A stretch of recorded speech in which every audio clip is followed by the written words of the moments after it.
it's the main event.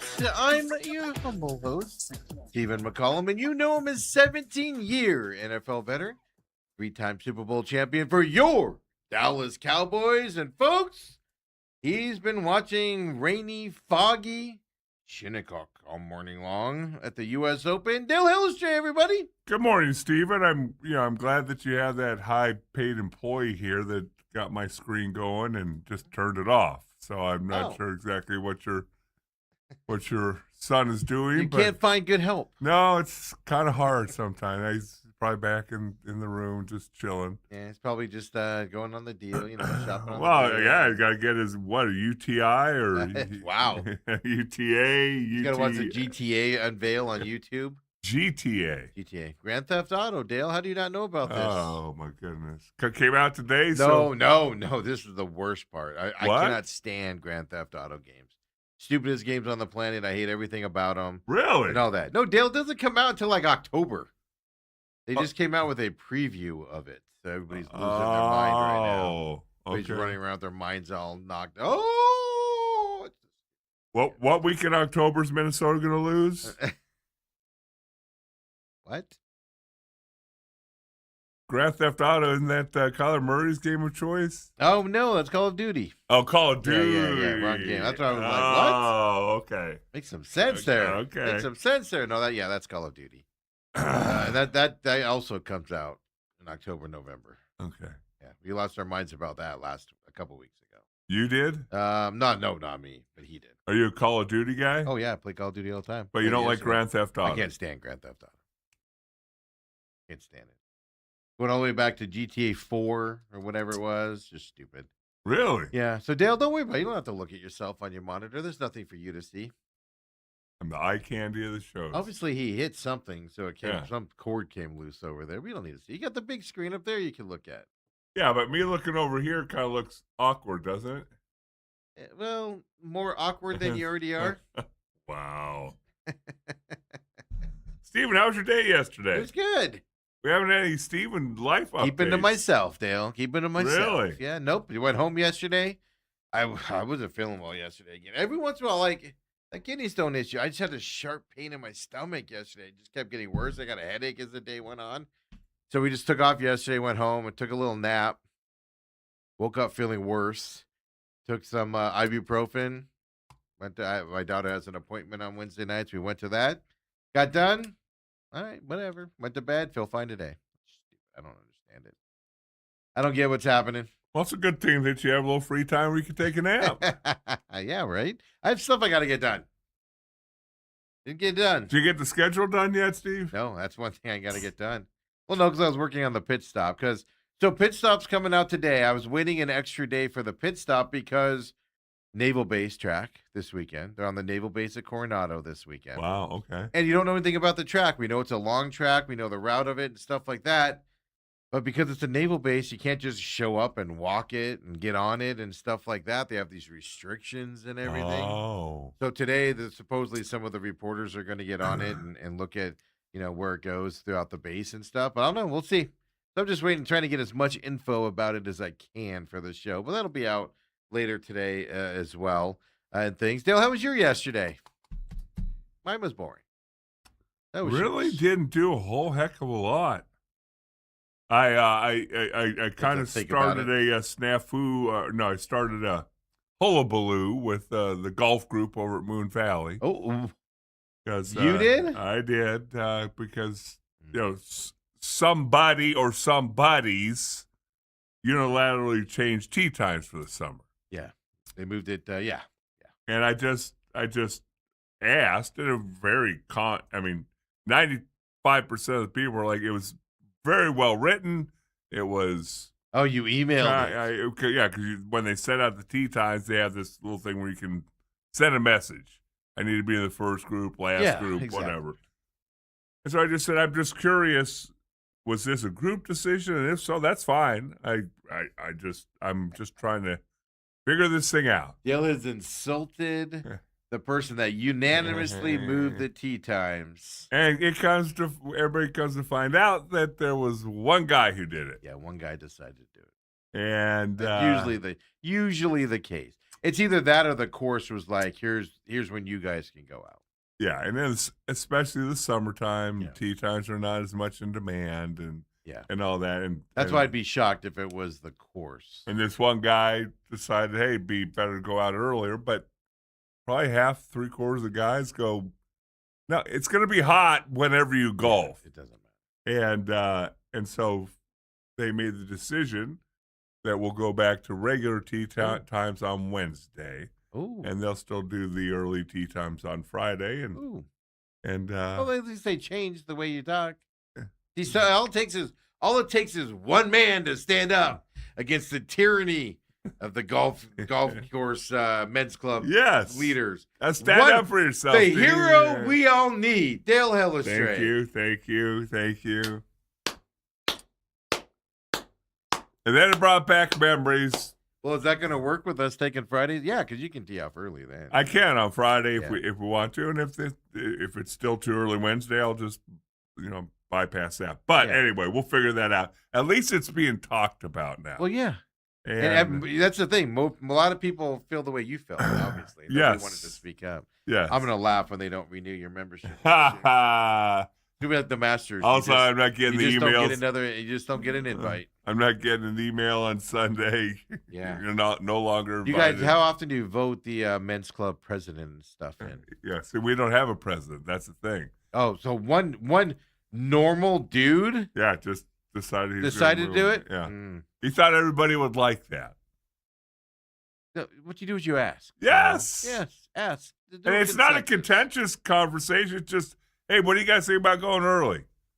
Is this guy full of money? Is this guy a second generation money? No, a little bit of younger guy too. Well, that explains it. But these old guys can golf whenever. I'm gonna save these old guys. That guy thought he was gonna be the hero. I'm gonna save the old guy. Come on, Derek.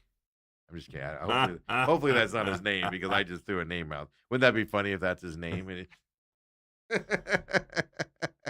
So then it harkened back to a couple the hero memories. We need, Dale Hellestrae, folks. A couple memories to where many, many moons ago when our daughters were at SCA, they asked me to be on the board.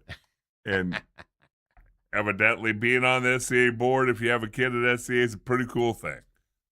I didn't even know it. I didn't know it existed. I didn't care. They asked me to be on the board. They sent me a questionnaire, and I'm reading these questions, which pretty stupid questions. But the third question I'll never forget was list your attributes. Yeah. And it's half a line, and then another one, and it's single spaced. So I simply wrote, you didn't leave me enough room. I would have just put 3-time Super Bowl champion for Dallas Cowboys. I just said, you didn't leave me enough room. And Brooke was mortified because she wanted me to be on the board. Yeah. And I said, Brooke, they have a sense of humor. I don't want to be a part of them. And did they even read it? And evidently they either didn't read it or they had a sense of humor. No. Or they were like, that's Dale Hellestrae. We got to put him on here. He's a Super Bowl champion. He has contacts. He can bring us money. I'm kind of a big deal. That's what they were. No, they were like, he knows people. We get more. We get funding up here. Wow. We get funding up here. Not everything's about money. No, Dale, it's about money. Everything's about money when it comes to this stuff. Everything. But I get on the board and, go to our first meeting. Everybody introduces everybody. And we had just gotten run ruled at homecoming, our first meeting. Right before half. And I wasn't coaching. I've told you that story before. Yes. And so our meeting was on a Monday. Go around to the new people. There are like, I think 5 new people on it. What do you hope to get accomplished in your 5-year term? It's a 5-year board term too. Yeah, yes, it is. And it's hey, I want to improve the theater department. I want to do the math or whatever. 5 years. And I stood up and said, all I want to do is by the time I'm out of here, we win homecoming. And all the educated people were all like, I don't care if we play our homecoming game against a school for deaf and blind in August. Meet Nick. Well, that would be embarrassing when you lose that game. But then all the educated people and all the snooty people. Oh, they're scoffing. They're like, oh, leave it to the meathead. Who cares about that? Who cares about the football program? But what I found out on the board, and I don't know if you've ever been on board, but Dale, I'm on my HOA board for 10 years now. Well, that's not. I mean, that's just a Gestapo. So I'm not even sure how that can be compared to. We're less of a Gestapo than the SCA board. Ha, At the same time. Promise you that right now. First thing you find out when you get on board is you're like, we dropped our kids off, our girls off. I love the teachers, love the activities, everything is fantastic. Then you get on board, you're like, wow, there's a lot of crap that goes on behind the scenes. I say this all the time. You want to hate your neighbors? Join your HOA board. Yeah. Because you find out the stuff that's not public about your neighborhood. Yeah. And the same thing on a school board. Yeah. Oh, yeah. You get all the dirt and the scoop. And we have a meeting. We go over some of the action items. Then we meet once a month. Come back the next month. And all of a sudden, there's like this faction over here, 3 people talking about something. And these 2 people. And I'm like. The clicks. And I, again, most of it was because I just didn't care. Yeah. And so I'd ask questions. I'm like, so are there subcommittees here? Like, why are you guys talking about something that I have not heard about? And they're trying to get that their agenda pushed why are you doing this over here? Yeah. And to this day, there's 3 or 4 guys around the board with me. They said, Dale, you're the most unique board member that's ever been around SCA. I'll put it this way. You were an unusual one because I'll tell you this, because I have been on a lot of boards, and for some reason people just like me on these things. I don't know why and stuff, but I don't get it. But I tell you that because either most people get on because they just want to do their agenda. Yeah. And then it's just a power play of this is what I want done. So I need to get these people on with me because they agree with me on this. We need to push this through. It's all personal agenda stuff. And the good ones are like you. I'm gonna put mine in this, but are like you, the people that are just like, let's just do the right thing for the people and improve it. Right. Most people that join these things are not that way. And I'll actually argue because like we have elections coming up in August, and I'm like looking at it and like just for my vote, and I'm just always like, who really, really wants to be on this? Like, who's like, I got to get on this? Like those are the people you are weary about. Who's spending the hundreds of thousands of dollars that Steve's spending to be elected president again? I didn't spend it all. I just, the old-fashioned word of mouth. I was driving around your neighborhood. Steve for president. Steve. Dale, you will never see that. Vote no for Steve for president of the signs you'll see from me coming up. I'm not up for election this year. But no, but those are the things that I look at. It's like, you know, if there's somebody that's like, I'm going to be on the board and they're just angling for it, I'm like, you're angling for it for a reason. Right. Whereas if you're more like, I just want to improve the neighborhood, then you're like, all right, cool, that's the way. Or, you know, I want to improve SCA and get that stuff. But no, it's a total political clip. And the thing, and the one last thing I'm going to say about it when we get to sports was they were building this theater building, and the price tag was about $1.5 million. And like 2 months later, the group that's doing it comes in and says, oh, because of the cost of goods, it's now $4 million. Yeah. And nobody says anything. I'm looking around going, nobody questioned it? Nobody's going to. And so I don't even think I raised my hand. I said, can we have some details? Yeah. That's not a cost of expenses. No. That's somebody putting additional stuff. It could go from $1.5 to $2 million because wood all of a sudden has doubled. Or steel or concrete or whatever. But you're not going from $1.5 to $4 with the same plan. Yeah. Somebody's added something to that. And so I asked the question, and you could have heard a pin drop, and you should have seen the look on the guy's face. And I literally said, You got to give us details on this. You don't walk in and say $2.5 million, double plus the cost. Because you find out he just bought a house, a second home up in Flagstaff. But you could tell he's a longtime SCA person and he fundraiser, blah, blah, blah, whatever. But you could tell he'd never been questioned. No. That's the problem with it. Yeah. Like what? No, because I'm fiscally responsible. My whole thing is be fiscally responsible. Do what you have to do, but do the right things on it. So I'm always like, get 3 bids, get all this stuff, and we'll spend the money, but we're going to do it fairly and stuff like that. But you'd be amazed. Now it's not this way, but when I first got on there, people were the same way, where they're just like, oh, it's $100,000 to do that thing? Oh, I'll sign off. Let's do it. Let's do that. I vote to do it. And I'd be like, wait, hold on a second. Where are the other 2? Then you get the other 2 bids, and they're like 30. Right. 30, and you're like, all right. Oh, it's because it's with that company It's that like, your mom owns. well, that I don't stand for, but yeah, no, it is amazing on those boards and stuff. But I can't. The most shocking thing about this is 5-year terms for SEA. Uh, That's shock. That's way too long for that. People get, folks. I've been on my HOA board for 10 years, but I get 2-year terms, and I get voted on. I don't run anymore. They just vote me back on. I just sit there. I get voted back on. But 5-year terms is too long for something like that, because then you get entrenched in favors and well, I was in and out. political. I asked a few questions. Most of the meetings I didn't say anything because they're talking about But in that- academic stuff. But that's what's scary about it is, and it's not just. I'm picking on SEA here now, but everything's like this, including your government. You go to a government meeting, man, and they're like $1 million to fund this. And then you're just sitting there going, "What? Why are we doing that?" Yeah.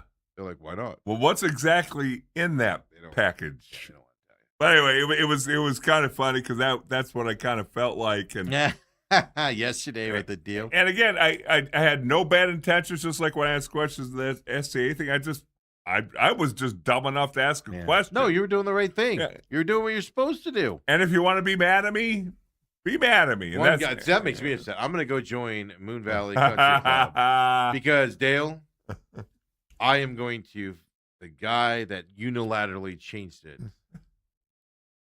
is going to be Title 11. That's why. So I showed up yesterday. They teed off at 8:00. I showed up around lunchtime. Said, "Hey, I'm here. Anybody wants to throw these arrows at me? I'm here." And oh, you went in the locker room because that's the old reporter thing. You can't say bad things and then not go into the locker room. Come stand up, and of course, 80% of people are like, "Hey, I was with you." Yeah, hey, I was with they you. won't. They won't say it. No, they publicly. won't say it. Anyway, enough about me. Let's keep talking. Yeah, I'm impressed. Enough about me. Because around here, Dale's like, well, I don't know, whatever you want to do, Steve. Let's talk about my D-backs and E-Rod, the All-Star starter. And I don't know what you're talking about. What? Did you not watch that yesterday? What? Did they even play yesterday? Wow. No, I was watching the U.S. Open. That didn't start yesterday. I was gonna say, okay. Really quick, Sam Burns is leading it -2 through 5 right now. It is foggy. It is windy. It was delayed, right? The start was delayed? Yeah. It was foggy. It was delayed. People are hitting balls miles long. People are hitting the greens, and they're rolling off. Really? By 100. Somebody hit a shot. I couldn't see who it was. I had it on, but it was during the business show. Hit a shot, Dale. Pin high. I'd say 4 feet left of the pin from where he's hitting it. Yeah. Rolled all the way off the green, like 60 yards off the green. Just kept rolling and rolling and rolling. And if it's foggy, that means it's only going to get worse. I mean, the fog will clear up, but yeah, right. The moisture but the greens will get faster. Exactly. Yeah. So because it dries out. Yeah. As the day goes on. I saw that. Then I saw Scotty Scheffler did a drive on number 3. He hit a ball 370 yards. Mason Howell, by the way, who's 11 years younger than Scotty Scheffler, goes up. It's at 384 yards. Right down the middle on the par 3. Well, I saw something yesterday where Bryson DeChambeau was doing his little video thing, and he goes, "Let's see how bad this rough is." And he just threw his ball in the rough, and then he goes, that line doesn't look too bad. I mean, he takes a hack at it, and it literally pops up and goes 5 yards. Goes, oh. Yeah, I'm telling you. He's like, oh, I don't think he wanted to hit it here. Well, when you do your backswing, it grabs your club, Yeah. from what I understand. So then it slows it down, obviously, and takes it out of order and stuff like that. Your buddy Aberg, until he starts playing better, we're calling him Aberg again. Yeah. Out there, I mean, had a beautiful chip in. I don't know how far. He was way out, gets it up on the green. It didn't go in the hole. He ends up putting it in, but gets his first birdie of the day. Guys are making shots. That's hurting. 2 birdies in the first 4 holes for Sam Burns. He's leading this tournament right now. But it's gonna be one of those days. Today's the day, and Rory is out on the course right now as well. So 2 birdies. I know he had 2 birdies in the round. I think they were on hole 2 and 3. Well, Rory's 1 under right now, so he got a bogey. Yeah, on that side of it. That's what's going to happen Yeah. today as well. So You're going to see some good shots. You're going to see some bad shots. A lot of bad shots today coming your way as well. So Rory's what? 1 under right now? 1 under right now. Okay. Rory might do well on this course because this course reminds me a lot, especially with all that wind, of a European style course. They say it's the closest thing to a links course, and a links course was invented in Scotland, and of course that's where Rory. So Rory will know how to play this, especially if there are high winds and things to that effect. To be honest with you, Brooks Koepka, by the way, did get a first birdie here, but I think he's still +1. I don't know what he's at right now, but he did get a birdie, but he is +1 early on here as well. But it's going to be a fun little tournament, and today's the day to watch. Because they will make changes after today, depending on how it goes. Yes. It's going to be fun. But in all seriousness, I just wanted to bring that up to you, that the U.S. Open, I know about. The other thing I want to bring up to you is, man, the SEC sucks. Overrated. Overrated. When a mid-level team in the SEC can make it to the final game over all the highly ranked ones. Overrated. Overrated. All this calls for is that just make the College World Series all SEC. Because you're leaving somebody else off that probably could have been on the other side of the bracket. Because Texas isn't a 4 seed, Alabama wasn't a 6 seed or whatever. Made up numbers to make him look good. Made up numbers to make him look good. That's all I'm going to say. Ridiculous. West Virginia overrated. Big 12's overrated. North Carolina's winning this thing. Oh, yeah. It seems like they are. I watched that game yesterday, and they just West Virginia made a game of it late. But the North Carolina's winning this thing. Nobody's touching them at all. Pitching, hitting. They're just unbelievable. How about the heartwarming part where the kid from Georgia hit a home run? And his brother was on the other team? Yeah, how cool is that? And then the parents were in the stands? Yeah, I mean, how cool is that? Dale, if you're the opposing team and your brother hits a home run, do you get up and cheer like he did? Or did your teammates get mad at you? He didn't cheer, he smiled. Yeah, I know, but still. No, you still won the damn game. You're the pitcher and you give up the home run and you turn around. And was that the pitcher? No. I'm saying. But you're the pitcher and you turn around and his brother's on your team. You understand that. Now, if that was if that was a winning home run and a walk off, let's think you still won. Georgia ended up losing. So, yes. You still won the game. How great is that, Steve? No, that's what's so great about that stuff, man. That's what's so great about it. 100% what is great about it. And then your Arizona Diamondbacks. Put them in the playoffs now, baby. Half a game out, Steve. Of the playoffs? Yeah, here we come. Rodriguez, man. I'm telling you, I'm still on the side of Rodriguez over Soroka, but I understand why you would pick Soroka 100% for him as well. But obviously, big one yesterday. Who put him ahead yesterday, Dale? Which veteran put him ahead yesterday? Ketel Marte? Perdomo? Which guy that you're counting on to get big hits is getting it done yesterday for the Diamondbacks? Are you going to tell me that it wasn't a veteran? Well, what I'm saying is the guys that should be hitting in big spots. Which one of them did it? Only one that does it consistently. You mean the guy who had 4 RBI yesterday? Corbin Carroll, baby. Here we go, grand slam. Let's show you. Corbin Carroll with a fly ball. It's headed to right field. And that one is gone. I'm going to hit the roof. I was going to say, with a fly ball. Well, he barreled that one. It's out of here for his 13th. He hit it solid off the bat. It's That thing must have just Diamondback gone second. forever high. It was how long it took to come back down. So when he hit that, even yesterday I had it on here, and he hit that, and I was like, why is that taking so long to come down? That should have launched out there. Don't you kind of can't you kind of tell by the sound? Oh, no, you knew that. When he hit that, you knew that was gone. You knew it was gone, but I expected it to be more like on a rope, where it gets out there quicker and stuff, the way it came off the bat. But, I mean, I know I'm giving you a hard time for everybody else, but Ketel Marte was 2 for 4 yesterday for him. Perdomo was 1 for 4. Obviously, Carroll 1 for 5 with the 4 RBIs. and stuff like that. And then the only other guy with hits, Tommy Troy. Well, Moreno's 3 for 3. Oh, he was. Yeah. Forgot about Moreno. No, yeah, I did skip that one.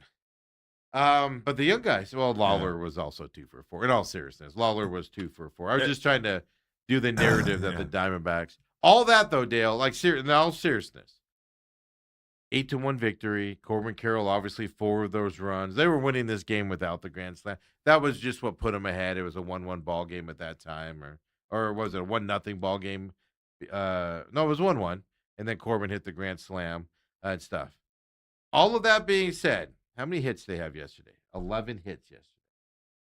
That's not enough for you? No, 3 for 11 with runners in scoring. Well, I was going to say, the runners in scoring position still was.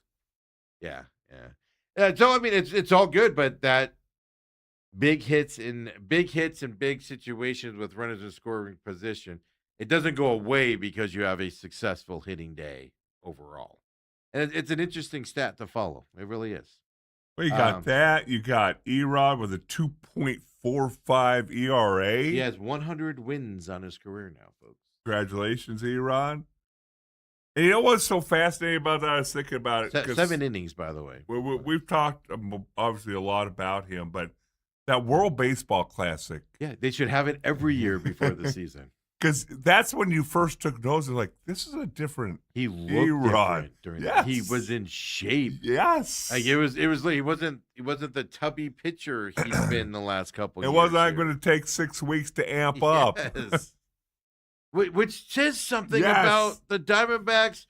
Well, we don't want guys. We're going to ramp up into the season, and we want guys ready and in their peak in May because it's a long season. Well, Baseball Classic throws that by the wayside, doesn't it? Mm-hmm. No, just you can get ready in 3 weeks, and you're ready to go. Let's do it. No, that's my other issue. We've had that issue with the Diamondbacks for a few years now. Of the whole, we got to ramp up. It's a long season. Got to save ourselves for the playoffs. But no, excellent game yesterday. They won the series, of course. Today off. Minnesota coming up for 3 for this weekend, including on Father's Day this weekend. And Minnesota's not a slouch of a team either. You know, you need to come with your game. They're fighting for their collective playoff fights as well. They're coming in 3 wins in a row as of yesterday as well for the Twins. This isn't a walkover team. You have to show up, be able to pitch, successfully and hit. But that's just an amazing stat. I watched that whole game yesterday, and even at the end of it, because I had it on with the North Carolina West Virginia game, but even at the end of it, I was like, even during the game, I was like, still not getting guys in when they're in scoring position. Still not doing it. Whew. What's happening? I did see Torrey say though, Dale. Torrey said, "Oh, we're trying to figure out why we're going through this hitting slump." I mean, it's been 20-something games. That's an alarming comment. I refuse to be sucked into your negativity after a big win like that. Go in the wild card standings for us here. Let's get Dale updated on the wild card standings before he takes off to go over and do his hit over at the Holmberg's Morning Sickness. As Lou comes in here as well. Look at that. Half a game back. Now there's a 3-way tie ahead of them. Yeah. As well. Cubs, National, Padres. I find if you stay with 3 teams in front of you, there's no problem with that. You know, meaning the third team being in the playoffs and stuff like that. You just don't want 4, 5, 6 guys in front of you, especially after the All-Star break coming up here. So they're doing well, and they're 2 games above 500, Dale. Not a 500 team, as you like to say. My Diamondbacks, they're not 500 team. Yeah, they're a 500 team. By no stretch. Mike Hazen yesterday on his normal hit there on 98.7 before the game yesterday. Yeah. They were afraid to ask. Did you see that? Kellen Olson was a little afraid to ask him, I'm buying or selling. And he kind of just threw it out at the end of the interview like, oh, we're out of time. I can't ask you about, I was going to have questions. I was going to ask you buying or selling, whatever. And Hazen interrupted and goes, I'll answer that. I'm buying. Why would you be afraid to ask that question, man? Just ask the question, dude. Well, you're afraid to ask Kevin Guy questions. No, I sometimes. am not. Well, I'm not afraid. I just I ask the ones and then I judge the mood and then I go, all right, we'll skip that one. That one's not as important. Kevin, what kind of screwy call did you make right there? I'll ask him that stuff. I'll ask him that stuff. I don't mind. But I just like when I get into injuries and stuff, I'm like, don't harp on it. Don't harp on it. Like, it was asked, let's move on. But no, it was just funny. But Hazen says, I'm buying. And what kind of budget does he have? I heard some analysis about that. Was he trying to speak it into existence? Like, I will be a buyer if. Oh, I firmly believe if they're in this hunt and they can get somebody to improve this team, I 100%. Ken Kendrick will sign off on that and add payroll to his team. He's proven that 100 times over his ownership period. Everybody considers Ken Kendrick cheap, folks. He is not cheap. They just don't spend it in the right places, and they can't afford to make a mistake. Right. But here's the difference, though. He's buying. But I'm just going to throw this out. I'm going to make people upset, but I'm going to throw this out there. You can unload Gurriel, maybe Tawa, right, from the minor leagues. Who else is not playing well right now? I'm drawing a blank on. Pavin Smith. You can unload 2 or 3 guys and get somebody back that can contribute to this team. Yeah, you're technically buying and you might increase the payroll a little bit, but you're improving this team and getting rid of the guys that aren't performing on the backside. You'd sign up for that every day of the week for a playoff push. Zach Gallen. Another example. But you're not going to get rid of Soroka. You're not getting rid of A-Rod. Soroka, because he's on or even A-Rod. Yeah. I don't know. But you can unload the guys that you have roster decisions coming up to where you're going to have to DFA some guys. Well, if you can now buy in that scenario where you can unload them and get something back that can contribute, whether it be a hot bat or whatever, you're buying, but you're not going to add a ton of the pay. I think when people hear the word buying, they hear, we're going to go get that all-star first baseman for $30 million a year. That doesn't mean you're buying. That's not what buying necessarily, it can mean that, but it doesn't necessarily mean you're getting that. I will tell you this, they are going to bring a DH first baseman in if they're buying. But you're also going to unload 2 or 3 major league caliber players that you're going to cut anyway. You're going to DFA anyway. So I like that. But I think everybody, when they hear the word buy, they go, oh, here we go, another $30 million guy that's not going to pan out. It's not necessarily the case. You know who'd be really good here this year? The first baseman last year. Maybe he shouldn't have traded him last year. The DH last night, Ketel Marte. Yeah. 2 for 4 with 2 RBI. Look at him go. Yeah, your guy. Look at him go. Yeah, but he wasn't in the field. He didn't have that wind in his back. That air conditioner wasn't blowing on him. Hitting him in the back. Dale, get out of here. Go do your fun. Dale is, we're off tomorrow, by the way, folks. Yes. Tomorrow is a national holiday, no business show. We're taking tomorrow off. We're going to take a few Fridays off here over the next month or so. Get ready and refresh for the football season coming up. But we're here Monday through Thursday. At least I am. Some people aren't necessarily. We'll see. But, of course, July 4th week being the exception. We'll get you all those updates and stuff. But I'll be back on Monday. Yeah, what are you doing this weekend? It's one of the rewards of coaching, I guess you would call it, is getting invited to former players' weddings. Guys that you met when they were freshmen and sophomores, snotty-nosed little punks. Before you were winning championships. That you wouldn't think you would ever have a long conversation with, and now sit down, have dinner with them and a beer, and it's like... Now you're going to his wedding. Is it an open bar? That's the question. I don't know. It's a destination wedding, or does he live there? His wife is from there. Okay. I was going to say, you have to travel there. Yeah. Don't do it. If you want me to show up, don't do a destination wedding. Actually, you know what? Do me a favor. Do a destination wedding, because that's the quickest way I say no. That's perfect. But you'll send a gift. Your gift's on my table. Wow. Next time I see you, I'll give it to you. That's ridiculous. That's how that works out. But Dale's off Monday, Tuesday, Wednesday next week too. So you have fun. I'll be in Half Moon Bay, Steve. I know, life's rough for you. And then we'll see you on Thursday for like half an hour. And then all day Friday. No, we're taking next Friday off. too. What a great week. Half an hour until next week. Maybe we need to work next Friday. No wonder why Steve's skipping around right now. All Steve, all the time. Oh, my goodness. Come on back, folks. I'll get you till Luke comes in at 9 o'clock. Dale, go have fun. Have a good trip. Be safe out there. Enjoy Half Moon Day. But you're with the in-laws, so... Like your in-laws. What are they? I know, exactly. Your daughter's husband's parents. Yes. Who are they fun. Who are fun. Nobody cares. Have fun up there.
And welcome back here to the main event. Got what show we were doing here. Geesh, I'm a little out of it here on this Thursday. Don't forget, we are off starting. We're going to take a few Fridays off here. Obviously, this week. Next Friday, we're off as well. And then July 4th week, we'll get you the schedule. We're going to take a few extra. We will be here that week, at least Monday, Tuesday, probably that Wednesday, but we'll be out that Thursday, Friday. And then we'll see. Then maybe that following Monday. We're just working out some travel details to get back from some vacations, but of course we'll be back on Fridays coming up here, probably end of July when training camps get underway. Cardinals July 22nd.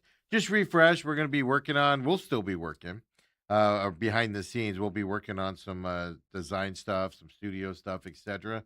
on those Fridays. Plus, it's hard to get some big projects done when you're on air and you're recording stuff constantly with all of our shows that we have. So taking a full day off will allow us to get a full day's work of to get stuff caught up and fixed up.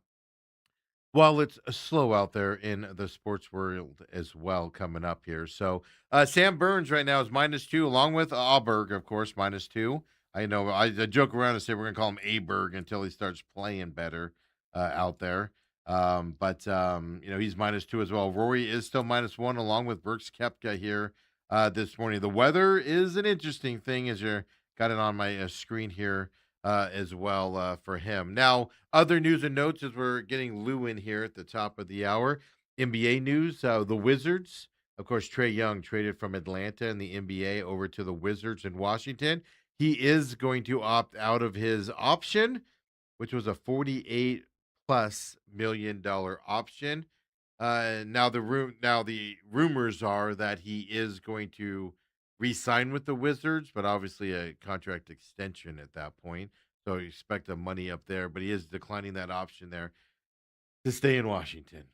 I question, and this probably isn't the right thing to do, but I do question whether Trae Young wants to win in this league. Why would you stay with Washington if you have a chance to get out of there as well? Kind of my question. James Dolan, of course, they're doing the Knicks celebration here today. Coming in this morning, so 6 a.m., they were talking about how all the viewing sites along the rideways were already full and everything. They're expecting the largest crowd in New York City for this Knicks celebration today as well. And so people were getting there late yesterday, and basically hanging out in these areas to get ready for the celebration. But then James Dolan came out, the owner of the Knicks. He said the second apron is not an option for the Knicks at all. So what's he going to do with their payroll on their stars that have to be re-signed and things to that effect? So the Knicks won a championship. Do they pull back that payroll a little bit in order to not keep that team together to keep moving forward? Is something to pay attention to for you Knicks fans. So hopefully they don't go into another 53-year slide between winning as well. World Cup updates for you guys. If you missed it yesterday, Portugal shocker here with Ronaldo. We talked about this yesterday. 1-1 tie with Congo. Congo came down and scored late in that game to tie it up. Ronaldo hasn't scored in a World Cup. This is the 22 World Cup, and that was in the range. So several games for one of the world's best players here, scoreless games here and efforts here in the World Cup for one of the world's best players, which is interesting when you see, Messi scoring his 3 goals the other day and things to that effect. Today you do have Chechnya and South Africa. That's the first game today. Switzerland and Bosnia and Herzegovina today at noon. Canada and Qatar at 3 p.m. today, and then Mexico, South Korea today at 6 p.m. So we are through the first games for every group as of now. So starting today, you're going to start seeing the second games of every group, including the American team, which does get underway again tomorrow. I believe tomorrow's game's at noon. Let me look it up here. Yes, USA Australia noon tomorrow as well. So, folks, this is going to be, if they lose this game, the U.S., which I think they will, if they lose this game tomorrow, they're still okay. That just means 3 points. Best you want to get the most you want to get a tie. Of course, you want to win the game, but you want that tie because that gives you extra points. Because it's going to come down to that Turkey game here. Turkey plays Paraguay tomorrow. That's the late game tomorrow as well, coming up here. So just because the U.S. loses to Australia tomorrow, if they do, it doesn't mean they're out of it. It just kind of obviously they beat Paraguay and Turkey, lost in their first round. So they have 0 points on both of those. One of those teams, if those guys tie, right, they get the 1 point. If one team wins, they get the 3. So it'd be tied with the U.S. You would win the tiebreaker. But that leaves you with that last game against Turkey, which I do think it'll come down to.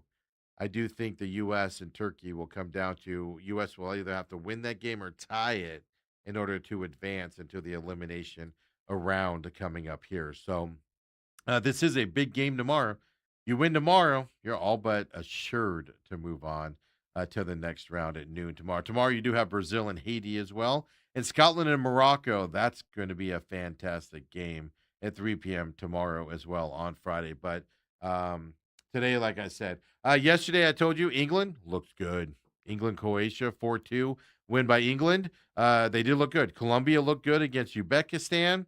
Now, of course, you're dealing with, not as world stage teams they're playing, but you want to look good.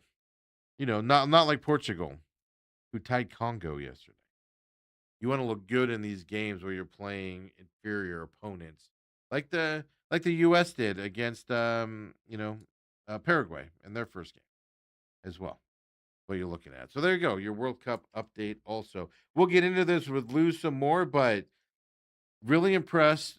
No College World Series games today. We know who the final games are. The final team is best of 3. We didn't need a second game in these rounds. North Carolina took care of business against West Virginia. And then, of course, Oklahoma took care of business yesterday as well. Oklahoma, 500 team in the SEC, taking out Georgia yesterday, 11-6. This is fascinating to me, and we're going to talk to Lou about this.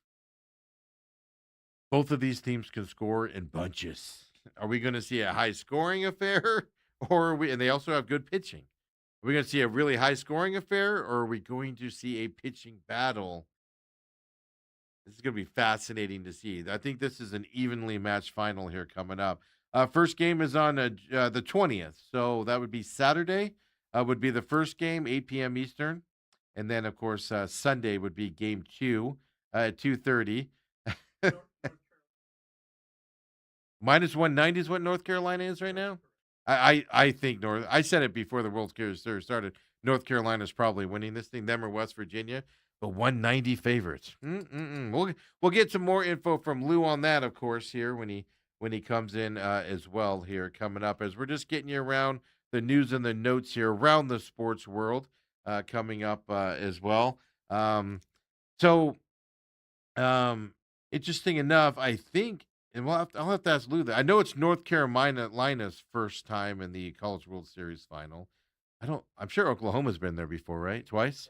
So Oklahoma's been there twice, obviously. Oh, North Carolina's been there twice. Oh, North Carolina's won it all twice. Okay. See, this is why I should have my info before I start talking. Yeah, North Carolina's never won it. Oklahoma's won it twice into this battle. Now, obviously not these teams, so it doesn't affect them and stuff like that. So, but this is fun. I like the parody, even though it hasn't really been parody. When the games are done, but I like the parody here and seeing new blood come into this stuff as well. Then, of course, we'll talk with Lou about the White House fight. I don't know about Lou's opinion. We'll get it here, and you know how Lou is on this stuff. But this was the best UFC fight they put together, card for card. Throughout, and there were some dud fights in this that were just not as exciting fights, but they still ended up being exciting. As you went into that, of course, there are fights this weekend that we'll dive into. He's got a sneak peek podcast out right now as well. If you guys want to see that coming up. Oh, no sneak peek! I thought I saw it on your deal this week. Oh, because of the Sunday night. Yes. Okay, I apologize. I thought I saw it. I looked this morning and I thought I saw it in there. I'm just a mess right here right now. I tell you what, let's end the hour early. Let's get Lou in here early. Let's have some fun with him, of course, coming up around the world is Apex fight this weekend, Meta Apex fight this weekend, and the UFC as well. But I want to know more about this baseball. I think UNC's winning this. I think they're going to win it in 2. Am I sleeping on Oklahoma? That's the question we got here. We'll ask Lou coming up next. Main event.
And we're back here for the main event. Yes, Lou. Me and Lou are going over schedules here. Don't worry about it, folks.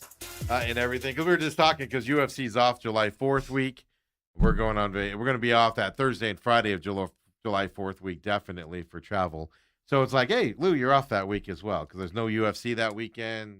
Obviously, College World Series will be wrapped up, and we won't have football talk yet. So tell Lou he gets a week off. Lou's going to have to live without us for a week. Actually, that's a big week for 10 minutes because I absolutely bet that hot dog eating. Oh, that's true. We'll have to get some info from you, or maybe that's true. I'm going to make a note on that. July 4th hot dog week. Maybe we'll have to do maybe a Zoom thing or something and get your thoughts on that. Just a quick little 5-minute thing or something. I don't know if Chestnut is in or Kobayashi or who's in and who's out, but I guarantee you it is parched as the news cycle is in sports right now. we'll hear about it shortly. Absolutely. So yeah, no, I'm going to make a note on that. We'll have to arrange something that week where we can put it out, and your thoughts on the hot dog eating contest or something to that effect here coming up. But no, we're just talking schedule there, and of course, every Thursday, most of the time, unless there's holidays or something, Uncle Lou does join us. Here you can find him as a VSiN contributor, making the rounds last week. I saw Lou on a lot of different programs last week as we were leading into that White House card. Of course, College World Series. Now, hockey's over. Carolina got the win. You thought Carolina would win that series and everything. Before we get into your intro and all that, what are your thoughts on the end of the hockey season? What a great season it was. I just can't tell you how much I love the tournament that is hockey, and normally I call it the greatest tournament in the history of sport. But now I always footnote that with World Cup, and now with what I see happening in this World Cup here, I have to succumb. Nothing. There's the World Cup, and then there's an ocean, and then we all compete again. And so in that competition, then there's hockey. It's a great playoff system. This year exemplified how, although Carolina was the best team, one of the best teams in the regular season, and they won it, it exemplified how winning a cup in hockey is a process. You rarely get a lightning bolt that comes through and wins it like you maybe can in a Super Bowl and a World Series, but in hockey, it's a process. I'm tickled for Brindamore. The last time Carolina won the cup, he was a player and won it. So he gets to win it as a player, then as a coach for his kids. I saw a stat, not to interrupt you, but I saw a stat where he's the first one. Like, it happened a lot. It happened like 4 or 5 times in the 30s, 40s, and like in that 50s time Maybe frame. from Montreal, they may have had a guy. But a long time ago. And then, of course, then you run all the way up here to 2026, and obviously it's him now. So it doesn't happen. And that's an amazing stat in my eyes, because you see a lot of Patrick Waugh, for instance, a lot of guys coaching or playing win cups, and then they go and coach, and they don't, at least with the same team, they don't do it, which is a fascinating stat. Yeah, and it also exemplifies how hard it is to win the dadgum thing. But you're right. The hockey season was great. I was very excited to be able, we put up, I think, a 24 or 25% ROI in hockey this year. And I was really happy about that, because last year it went real bad. And I knew it was a fluke. We refined a few things. And when we talk about UFC, we'll talk about refining a few things, because that's what I'm going to do after a pretty big week last week. I'm going to change the pace a little bit moving forward, because I've got a little ground to close, but way less than it was 2 weeks ago. So hockey, great. We're tying a bow on it. Next year, couldn't even begin to tell you, because I'm looking at College World Series. But that's interesting. If I will look ahead at hockey just really quick. Is this an open year next year? Because we don't know what's happening in Edmonton. Are they going to rebuild? Are they going to go backwards? Toronto's always trying to figure it out. Oh, forget about that. That's Carolina, Tampa. There's a lot of question marks around hockey. Going into next year, there's Colorado's going to be good in the regular season, probably again. They usually are, but they have some question marks. And so the next year's hockey is going to be fun. Just as a side note, I know I'm not I'm not even well versed on this. But the Knights just hired their AHL coach, meaning the Henderson Silver Knights. They just hired that coach. What does that tell you about the Knights, as a handicapper and stuff? What are your thoughts when they go with a young guy? He's experienced as a head coach, but not at the NHL level, instead of a big-name guy, which the Knights have always gone out and signed, kind of a retread coach. It's like the first time they're going with our young guy who's been done a good job down below. To me, that tells me they're tired of these retread coaches and kind of what they have to deal with and get rid of them every year and a half or whatever. But as a handicapper, does that say anything to you? I know it's next year, but does that pique your interest at all, or negatively or positively? When Don Shula drafted Dan Marino, I was like, Marino's going to be a superstar. Why? I could have thought that the day before, but I didn't. You know why? Because Shula didn't draft him yet. Once I saw Shula draft Marino, it was easy. Yeah. And so right now, the way I look at the front office of the Knights, a team been in the league 9 years, they've been to the Cup 3 times. Yep. I'm prone to watch and learn from them, not criticize. So I'm going to watch and Yeah, learn. I'm not being critical. No, I, no, I I'm find ju- I find it an Well, interesting move. Well, I think your observation of they're not going the retread is Yeah. spot on, Yeah. and they want to do. And I haven't been able to talk to enough of my Knight friends that are also in the press lately to get an understanding of who this guy is. But if that ownership group brought him in, there's a reason, and there was probably a reason he was where he was at, going to probably get the job Well, anyway. that's what I. When that's they what I'm hired getting Tortorella, they could have said, "We're going to hire this guy. You're Yeah. here till this." at. Yeah, no, It could just, easily have been it's, that way. It's like the first. It's the first time the Knights have done something where I've been like interesting because what I mean by that is get rid of Cassidy, right? Tortorella comes in. You're like, oh, that Same guy. That makes sense. Yeah, Kind of the You know, same guy. And you're like, all right, retread guy in there before Cassidy, and same thing. Another longtime coach, I'm forgetting who it is right now.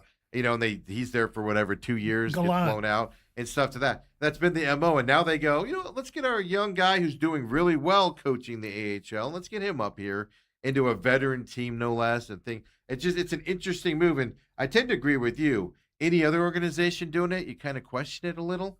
With the Knights, you're like, No. These guys know what they're doing. Let's see what Yeah, happens. but so does Tampa and Florida. Yeah. So looks like Montreal. I've always given credit to Jersey for that, but they haven't shown that lately.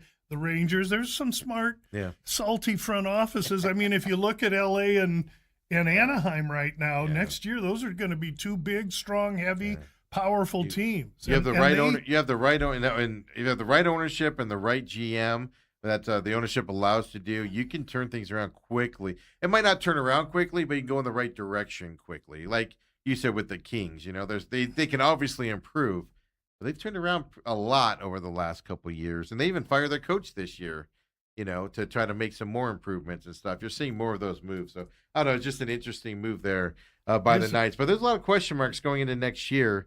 And already what was an open year other than Colorado going into the playoffs. It's going to be fascinating to watch out there. But Lou, of course, you're here every Friday. No sneak peek this week. I just looked at the dates I wrong. bumbled. Well, because you were up late watching that UFC fight on Sunday. The Sunday thing did really throw a monkey wrench into my whole week. And rather than stress over this card to get a sneak peek out, I thought I'd concentrate on my digital article, my webpage article, and just go, we missed sneak peek for this card, and really it isn't that entailed. I'm really looking at just taking about maybe 2 or 3 shots at this card and settling back, because I think there's a couple of shots in here. But right now it's UFC and then NFL prep. So I'm happy to be able to have a little more time to focus on UFC, though I spent an inordinate amount of time on it already. But this card will be a little more relaxing for me. And I'm hoping to, for everybody, I want to hit 2 or 3 of these and move ahead. So do we want to talk about last week? Well, no, I tell you what, let's tell everybody where they can find you and everything, because you do have the new blog up, which I did find I usually find them interesting, don't get me wrong, but really interesting this week. You talked about that on there, so tell everybody where they can find you, where they find your blog, where they can find your podcast, etc. And let's do that first, and then I tell you what, let's talk college baseball first. With Beautiful. the World Series coming up, let's get that out of the way, because I do want to spend time on last week's fights. Okay. Because it was just an epic event, and the future of some of these guys that were in this event as well. So but tell everybody where they can find you first, Lou. Gamblu.com. My name is Lou Finicaro. My webpage is Gamblu.com. I'm so happy to have a webpage, and so it tells you everything about me as far as my focus on trying to derive profit from betting on sports. The sports I work are in the top band, and you can find out everything you need about any sport I work, just 4 of them right there. However, what Steve really allows me to do and I have 2 podcasts. We won't scroll down now, but you can get to my podcast on my webpage or wherever you listen to a podcast, and I do an opening line report almost every week. There's a fight card, and I do a about business podcast after the weigh-ins and before the fights that are my final releases. So the most important part of the web page is the top right corner where you see the San Xavier Del Bac mission, which is the oldest mission in the country and and of course Arizona. There's a nice photo of it, located south of Tucson, just a few minutes here in Arizona. They do really great work there. There's a link that connects you straight to them. We're supporters. We encourage you to take a look and consider, if you can, in this tough day and age.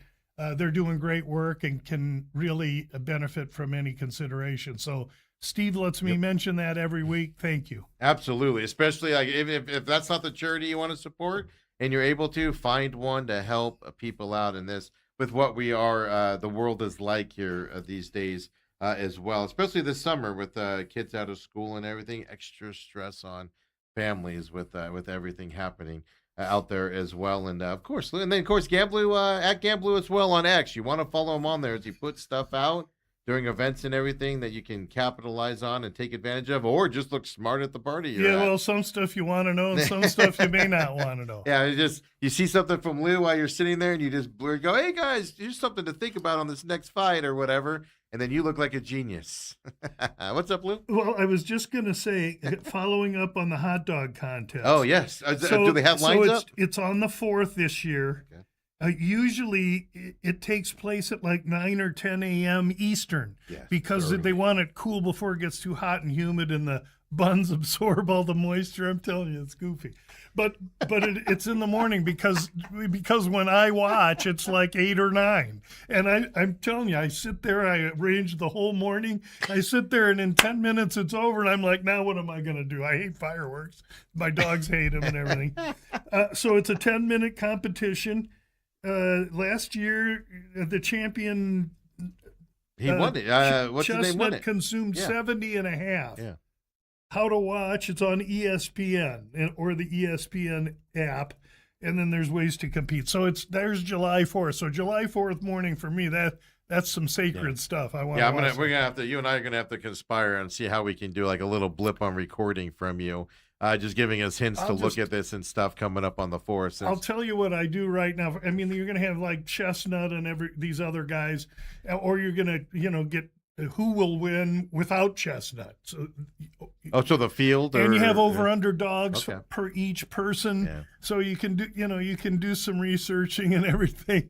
I try normally what I'll try and do is what people do in the Super Bowl is I'll look at. As soon as it comes out, I'll record what each person's total is. And then I'll look and see what the numbers are. So if 45, let's say. So each guy's got 45, 45, 45. Here's a guy got 43. Whoa, there's opportunity. Yeah. Over 43, under 45. And play So you play the 43, and then if it goes up to 45, no, if I could see the numbers, there's great variance from one sports book to another on this stuff. You're talking about between sports. So I'm looking to try and find 2 or 3 dog middle because gotta find advantage for the hot dog is contest. A huge spread. If you're eating 50 dogs and you got a 3-dog spread, man, all of a sudden you're talking about 8%. Yeah. Hey, me eating 3 dogs makes me want to throw up. Here's another thing I'll say. If you had me on that Diaz with all those guys next to Chestnut, and it was a race for one hot dog, I'd blow him out of the freaking water. That is absolute truth. You can print that, Kobe. One hot dog on your mark, get set, go. I mean, Scooby-Doo can't do it faster than me. I'm sorry. I'm just saying. Now that's it, though. But when you get to 50, 60, 70, you slow down? Is that what you're trying to say? No, after one. It's over. It's just I got that one, and then that's it. It's the dumbest holiday thing ever, but it's so much fun and it's so American. It's so over the top. And the dude, this guy Shay, that's the mic. He's got the stupid paper hat on. And, it's so corny. It's so corny. Okay, so now we can get on to serious. I love it. Colors World Series, of course, gets underway Saturday. Game 1 Saturday. It's best of 3. Records don't matter at this point. I mean, it wouldn't matter anyway because neither one of these teams have lost. Coming into North Carolina's coming into this game against Oklahoma. You said it last segment. I was screwing it all up while you were talking to me and trying to give me the info. North Carolina's never won the College World Series. Oklahoma's won it twice over the years as well. Not that it matters to these teams at all, but interesting. Just shows you kind of the parity that's happened this year. Oklahoma, not even ranked in the SEC coming into this tournament. They beat their ranked teams in Texas, Georgia, and Alabama to get to this point. North Carolina's been pretty dominant all year long. I know you were high on them earlier when February with the future outlooks as well. Coming into this College World Series, I agreed it was either going to be. I thought the North Carolina West Virginia matchup was going to be kind of like the championship game. I kind of still feel that way, especially after watching North Carolina yesterday. But Oklahoma does something that does amaze me, and I didn't think they could do. And it's just they hit the snot out of the ball. They can do a lot of runs on you. They showed it yesterday as well. So here's my question for you on this breakdown, and you might have some more. Both of these teams have pitching. Both of these teams can score 12, 13 runs in a game. They've proven it all throughout the College World Series.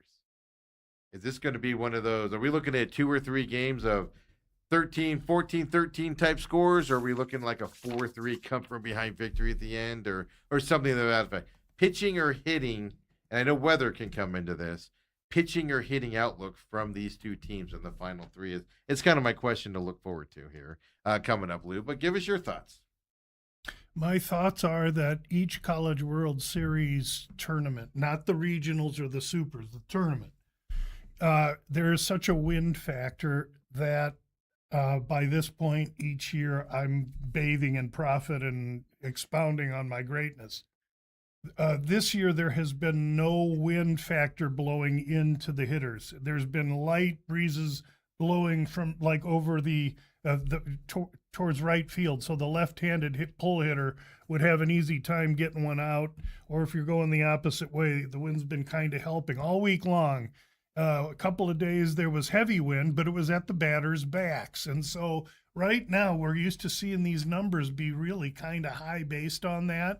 And I'm all about Omaha wind, but today they don't play and tomorrow they don't play. So to try and predict wind in Omaha 10 minutes ahead of time is tough. I ain't going to try it 2 days. But believe me, if you're following me, what I believe could happen is that by the time these championship games come, the north wind is here. And when the north wind comes, you're going to have a situation where you have a Carolina team that was here 2 years ago and is more veteran against an Oklahoma team that no one thought could be there's playing great baseball right now, hitting the cover off of the ball the last 6 weeks. But they are anchored with 3 freshmen as their starting pitchers. In this kind of a situation, I have to give the edge to the more veteran team. And so that's why the price is minus 190 plus 155 on the Oklahoma side. It should be really competitive, great game. I think the biggest, we know what we're getting with North Carolina. We're getting the machine. Mm-hmm. And so can Oklahoma keep their hitting alive through the 2 days off before this series starts? I guess that's my biggest question. Gamblu.com people have 22-1 North Carolina. Yeah. And so that's a big move. And clearly what you do now is you come back and put 10 units on Oklahoma and you walk away a winner any way you do it, and you ride off into the sunset. However, myself, I also have, listen to this, I got $10 to win 2 G's on Oklahoma to win it all. And really? I have North Carolina already at the 22. So I'm in a position right now where I make a little bit more on the North Carolina side. So I'm going to up my Oklahoma side so that I basically take this close to the same amount no matter what. And I'll play each game by game. So that's where I like to be at the end of the College World Series now. The Gamblu webpage is really smart. We got North Carolina 22-1. Oh, by the way, we're also down 11 units. So I had other futures that have lost. I did for what did I say? 9 in the regionals. Yeah. I count that. I don't forget that. So I'm down 11. I got 22 on Carolina. I got to get out of this thing with profit, and that's what the futures often do for me in hockey and or in baseball. Getting a future team early. In North Carolina, we got February 9th. I posted that. So getting it early and getting lucky and having it come through can make up for a lot of missed ball games. Absolutely. And then don't forget, I mean, read it. This is the first time the 8 team in the College World Series were teams that weren't there last year. First time it ever happened. So a lot of people missed in that No. First regional, time so. since 1957 it hasn't happened. That's And pretty much Carolina all. was there 2 years ago. Yeah, 2 years And that ago. was part of my handicap. That's a veteran team. They remember. So what you're thinking of, to be champion, like you said, the numbers minus 190 for North Carolina, plus 155 for Oklahoma. Yes, sir. Game 1 numbers. Now keep in mind, Well, we're let 2 me days guess out. that because I haven't Yeah. seen those. Okay. Game 1 numbers, I'm going to say North Carolina minus 210. No, it's actually very similar. Minus 188 North Carolina, plus 145 Oklahoma. Now, I don't have the figures on this, but I'll tell you, on DraftKings, 100% of the bets have been on Oklahoma so far on DraftKings. That's what they're reporting. People often consider DraftKings and FanDuel public places. Yes. And I think, to me, that's good info, but it's a snapshot of what the public is thinking. It's the public number. They just saw Oklahoma and Well, Oklahoma plus 145 for just game 1. I mean, if you take the dog in that, and the way Oklahoma's playing, I don't tend to give know Oklahoma who a the chance in pitchers this. are. I think they're but, going to. The young freshman pitcher for Oklahoma, I think, is probably going to go. Yeah. And it traditionally in Omaha, there's also one other thing that happens. Guys, great pitchers throughout the history of college and Major League Baseball come to Omaha, and when they get there, they lay an egg. Yeah. So having a freshman in this spot in game 1 of the finals, I have to fade that freshman based on my experience. Even though I'm going to say what I don't normally like, even though he did go through that SEC, basically he went through the SEC twice, right? Conference play, the conference tournament, and then now, of course, just went through the SEC in the College World Series. That's right. He had to play, not him. He was only one. But, I mean, he's been in some big games against, obviously, the better competition. No question. With no sight on that. And even and then he you would plays tend to in the fade SEC. him. Yeah, that's what I mean. Right. So he's gone through the tough Right, SEC more so than anybody else has. And even then you would still say more so fade him a little bit? because of what you just said. Huh? Because he's unstoppable, because everybody's got confidence in him, because he hasn't been challenged, he hasn't stubbed his toe. This is a whole different ballgame. Yeah, I mean, the pressure ramps up, right, when you get to the championship. I'm just saying, and look what Gaethje did at the White House, man. I don't know. We're going to talk about that. You can't be afraid. You can't be afraid. And really, by saying that, Oklahoma's momentum is huge. So if those freshmen can keep the score low early and Oklahoma bats can get a lead, you can get North Carolina tight. And so that could happen. The one thing that does give me solace on that angle, because I agree with you on that, is just North Carolina in the super regionals against SC. They have the ability to come back late in the game. They've shown that as well. That's why I just think North Carolina is, like you said, the veteran team, relaxed, been here before kind of a situation. Those teams, Goliath does get knocked off from time to time, and stuff. So it's going to be fascinating. I tend to not give Oklahoma a chance in this. But they honestly do have a chance. They beat Georgia Tech. They beat Georgia. There's the 2 and 3 ranked teams in the country. What more do they got to do? I mean, they believe. They're a young team gelling at the right time that believes. So, also, I love their coach. It's been a great story. You mentioned the 2 days off, from yesterday. They don't play a game till Saturday. I mean, that's how baseball. That's what college baseball is, though, right? Even super regionals ended, and then 4 days off until you got to the College World Series. Yeah, but you were home on campus, and you're away. It's 10 days now. You're in Omaha, and not only that, all these freshmen and Oklahoma players haven't been there in 18 years. They're out looking at the sights and taking it in. There's mics in their face. North Carolina in the freaking gym, man. They're there to win a ball game. They were here 2 years ago, got embarrassed in 3 games. They're here for it's a different thing. That makes sense, because I would have just thought that's what they do. They have a couple days off after a series. Yeah, they go to the zoo and they eat ice cream and they go to the children's hospital. They do great shit. Excuse me. They do some really fine no tower work. Here. We're good. Kobe, I hope you got that. No, there's no tower here. You can swear if you need to. I don't do that on the air, folks. But what I'm being complimentary. They'll all go to the hospital.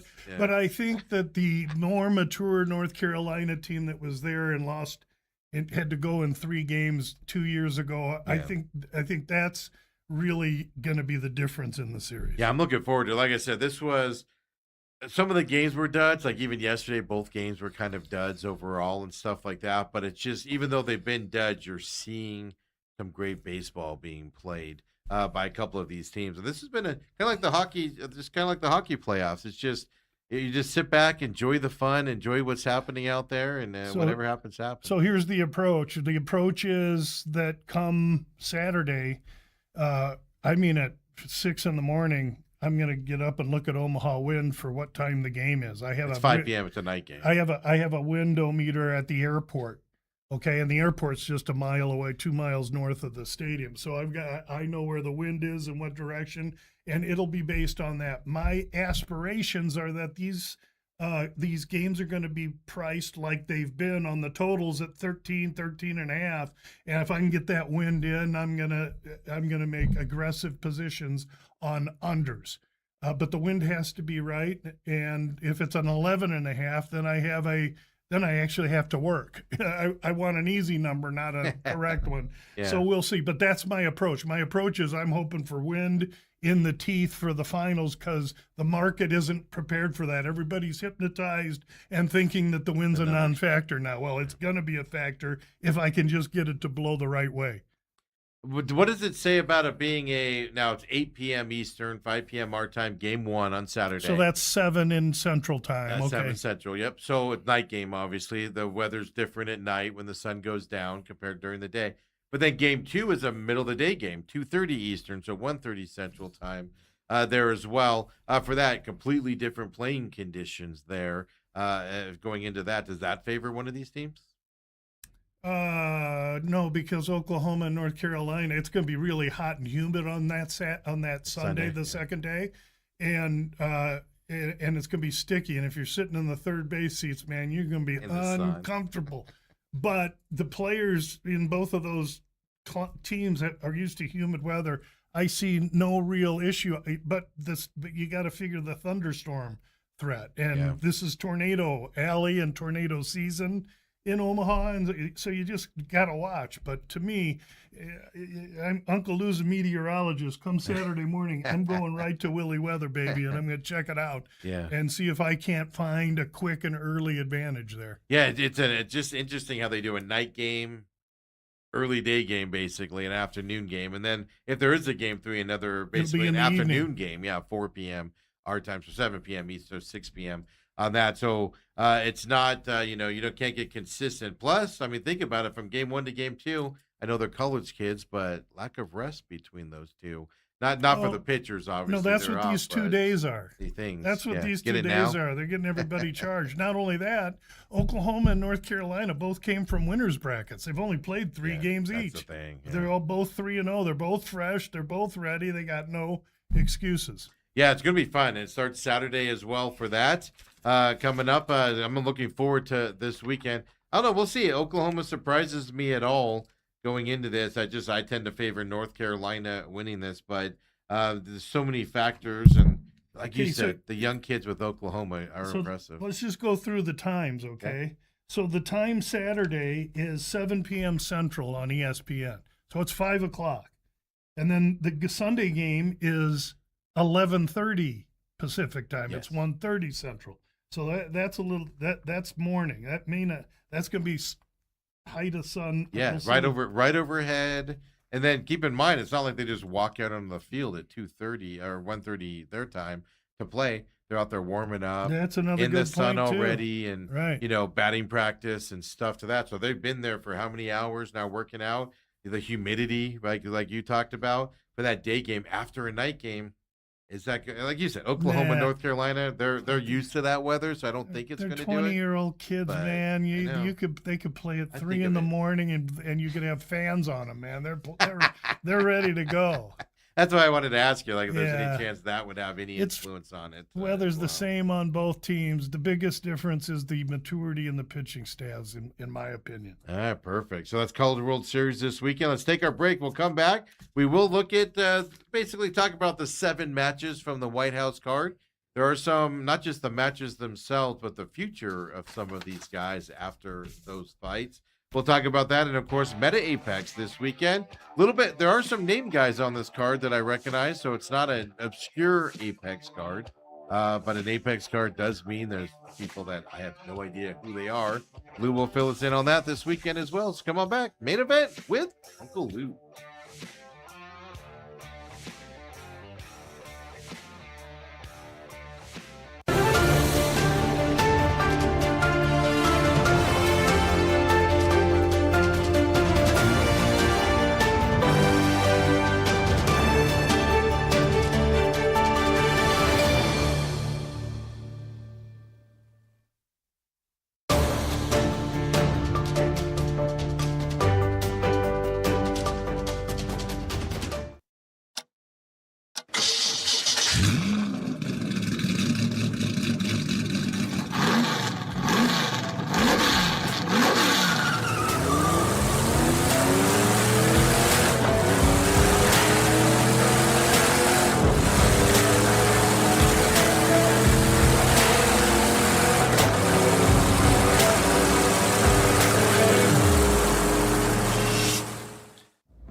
Hopefully.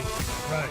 Hopefully it will. And that puts me at an older age there, Lou, if I have to do My that. age. Welcome back to the main event. We're just having some fun during the breaks here as well. But this weekend, of course, UFC action coming up at the Meta Apex. But first, I mean, what a card last week here at the White House. I know we look and talk about fights back then, but this was, in my eyes, just a different card, a special card that occurred there at the White House last week with the way some of these guys won in this fight. Just your overall thoughts here of the White House experiment that happened. I saw Rogan today in all the web pages that pertain to MMA that he said it was the greatest fight card in the history of fight cards. Might not be wrong. Yeah, no, I totally. And I haven't been doing it that long as you, Lou. I but, totally agree with him, and now I'm gonna say things that I believe. I know that half of the people that hear this are not gonna like it. I'm sorry. I'm not trying to be political. I keep that away from everything. However, I thought the combination of Dana White and Trump bringing forth the magnitude and degree of U.S. patriotism and pride was something that was not only needed, they did it just to the T. It couldn't have been a better production, a more professional production, and the fact that these fighters were coming down with first responders, police people, service people, walking out of the White House, Lou. The focus of the event was the heroes that went before us that have paved the way for this country to enjoy an event like this. I just couldn't be so more proud to be an American at that. And I am confounded at those that don't think of it like I do, but I do recognize that we all don't have the same thoughts and ideas. I get that. What makes us American is I get to have mine and you get to have yours, and we go from there. So you asked, and I just thought I couldn't have been prouder that night to be an American as well. I couldn't have had a better night gambling, even though I started out my first fight, Stevie Garcia. He had it going. He just needed to stay level-headed, but oh no. Second round, but it turned quickly on him with Lopez, man. I mean, it turned because Stevie said, I'm going to stand with you instead of keep distance and using that jab. I put a tweet out when that fight happened. Of course, delayed for about, 45 minutes because of storms rolling through the area and stuff. And so I actually tuned into that fight a little bit into the first round, not realizing it had already started. And even then I was like, oh, this is a good evenly matched. And I mean, it went quick where it went toward Lopez. But if that's the way you want to start a fight card, I'm okay with that every day of the week. That was an unbelievable fight to begin with. Lopez getting that KO, of course, and his hair's all flopping around. It just cracks me up a little bit. He's a fade, man. He's a pure fade. Is he? He's a pure fade. Yeah, because he's dangerous. He gets hit in Yeah. both of his John Silva in this one. He's getting beat. He's getting tagged. He starts slow, and then the other fighter makes a mistake, and Lopez, who has power and willingness, finds him. Okay, live by that sword, die by that sword. Well, his last fight, he broke both his feet. He ended up losing that because he got beat up pretty bad, and then he broke both of his feet in it and was still able to finish it. I think that's what his toughness is. What I like about him, dude's a warrior. And stuff like that. It's amazing. He's a Mexican. Well, first of all, he's a Brazilian, but he trains in Mexico. To me, the Mexican fighter, there's nothing tougher. Period. Yeah, and he's definitely one of those guys. But that's how the night gets started there. Yeah. Then you go to Bo Nickel and finish, by the there. way. Oh yes. Oh yeah. Well, every fight, all of them. Every fight a finish. All of them. And the way some of these finish, you were just like, that shouldn't be allowed on the White House grounds. That was just a brutal. We haven't seen that since the American Revolution back in the 1800s, Lou. Well, look at Steve pressing some history on us. I don't even know. Somebody's going to go, it was the American Revolution was that, and I'm like, all right, whatever. Right. You get what I'm trying to say. I got Bo Nickel and Dacus here battling it out, KO again. I took Nickel fight to start round 2. And about 35 seconds into this fight, I went, that's the loser. And it ended up being it. Round 1, KO there for Nickel. Yeah. So your thoughts on Nickel? Yeah, he did what he was supposed to do. Remember, we had Nickel, Hokett, O'Malley, Gaethje, 13-1. So that one there was the closest one, and Nickel was 3 1/4.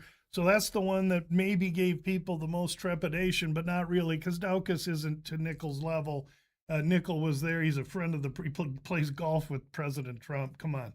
There were setup fights on this card, and the 3 I just mentioned were setup fights, and we were set up. Yeah.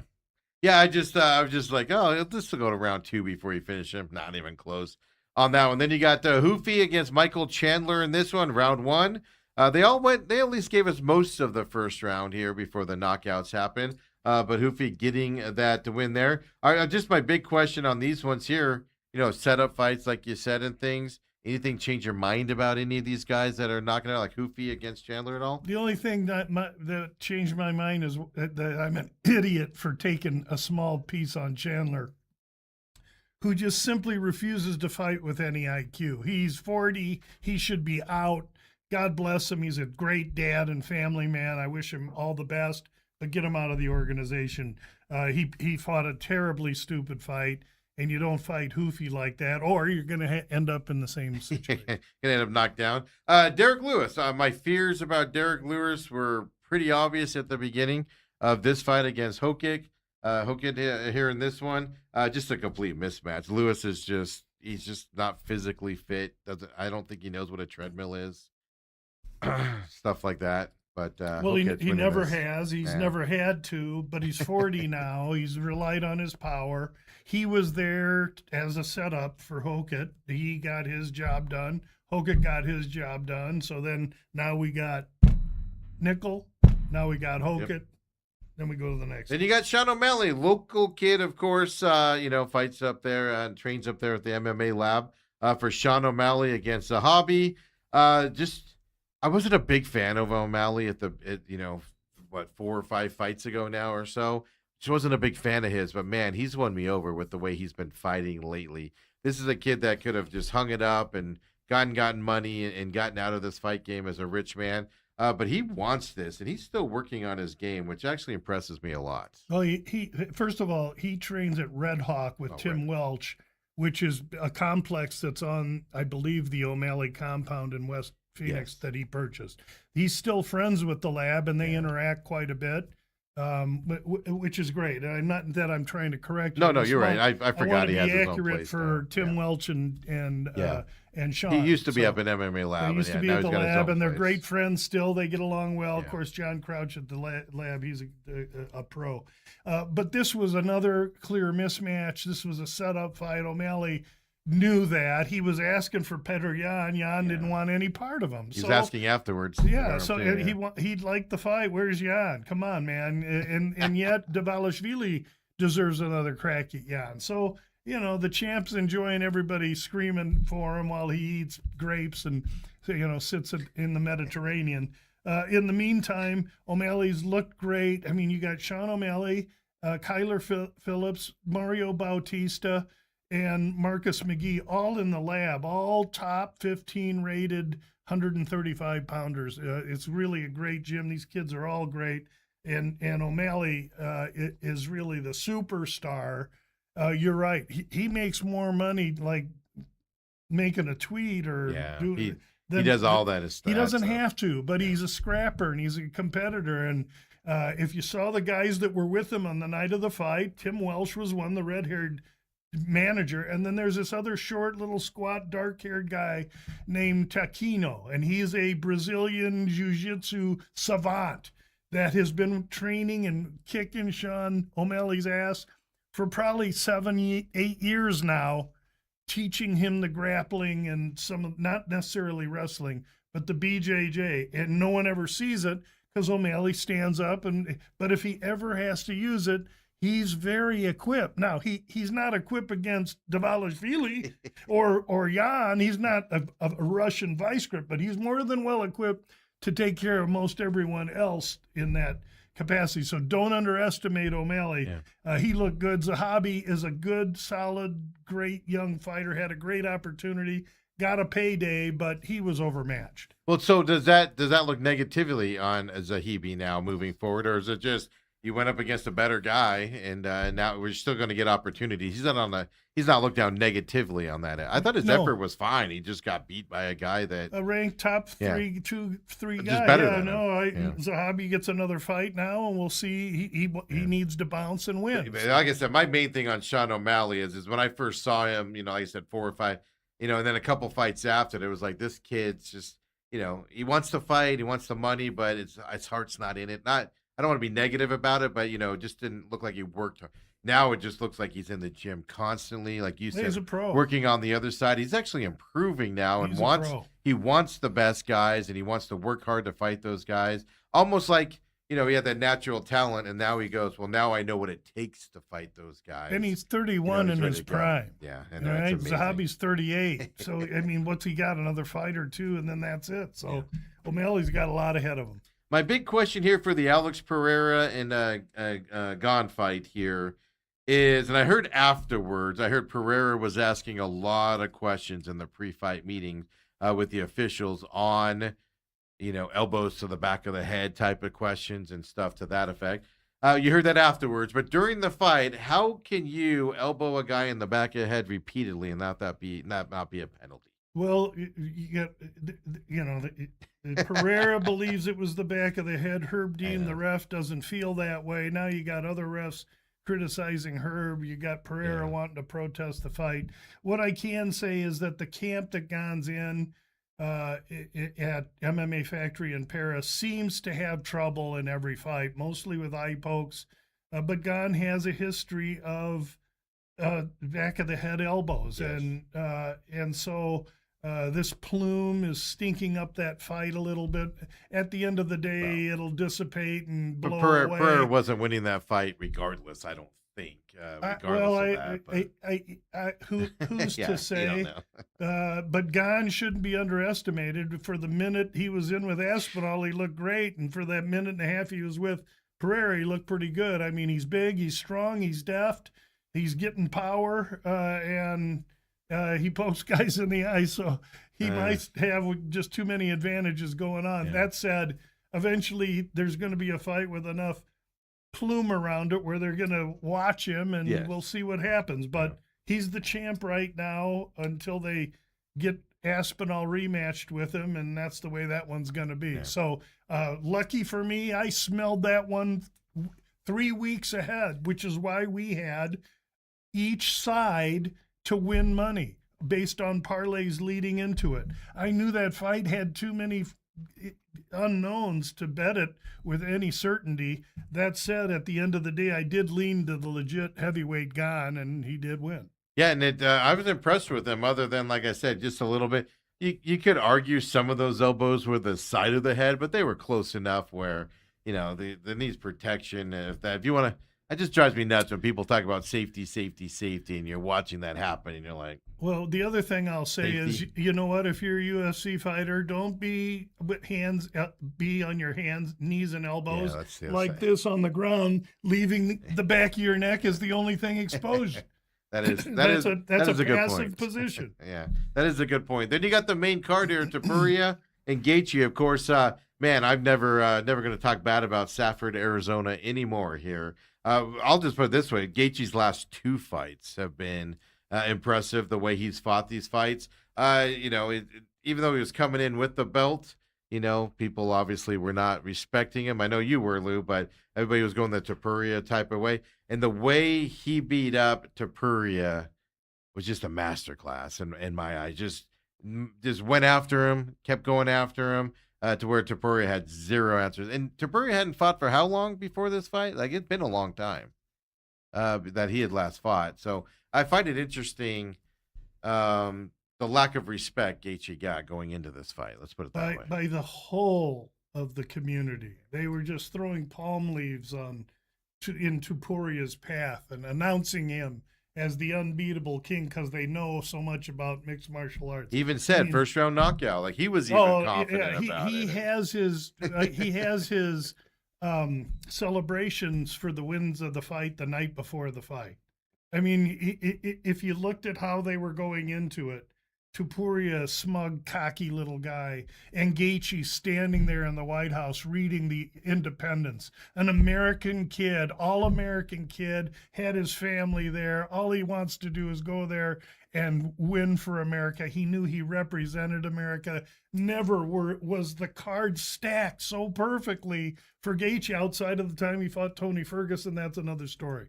But here he is, and he gets this, and he used, it was 1-2, 1-2, 1-2.